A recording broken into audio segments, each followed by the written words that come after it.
Magkakis pa rin daw ang love team ng KD Lex o KD Estrada at Alexa Ilacad. Sa isang episode kasi ng ating Marisol Academy, di ba, pinag-usapan natin na parang medyo malamig na ang KD Lex at hindi na raw maramdaman ng mga ibang fanay. Bagay na gustong kalampagin ng mga KD Lex ang management kasi bago pa man din ang mga love team na sinusuportahan ngayon, mas nauna daw sina Alexa Ilacad at KD Estrada. Bakit daw hindi sila bigyan ng parang magandang exposure? Correct. Medyo nagtatampo sila. Yes. Ang napansin ko parang hindi na pinupus di ba? Oo. Na parang pwede mga, di ba, gaya ng sabi natin, dapat mabigyan ng seri kasi malakas naman ang love team ng KD Lex doon nga sa Vancouver, Canada, di ba? Yes. Nung lumabas sila, Yes. sigawan ng mga tao doon, KD Lex! Parang ganun, di ba? Oo, kasi diba, nasayang. oo, tinakal natin dito, di ba, nung Monday, nasabi natin gano'n.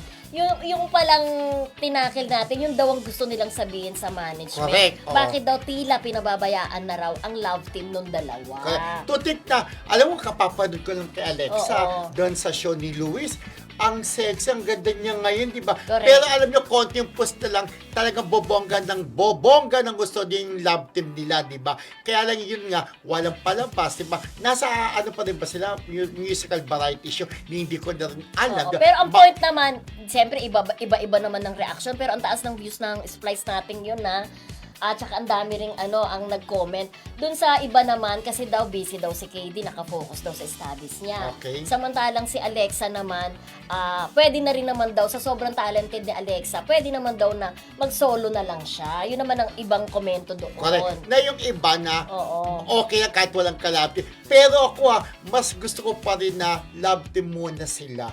Parang ando pa rin kilig-kiligan kasi yung solo-solo na, di ba, iba pa rin yung talagang love team. Pero kita mo nga, ang Kim po, until now, di ba? Yes, kahit na may mga edad-edaran na. Unexpected love team siya. Oo. Pero sana nga po mahalagaan, tama ka, friendship na. Oo. Talented naman talaga doon si Alexa, magaling umarte. Maganda rin si KD Lex, si KD Estrada, Gwapo. magaling din tumugtog ng gitara. Yes. Di ba? Pareho Talented. silang singer. Napanood natin yung walang ano yan? Walang aray, nako. Napanood natin, live yun diba? Stage play, musical, ang galing nila pares umate. Kaya dapat sana po alagaan pa rin ng kanilang network.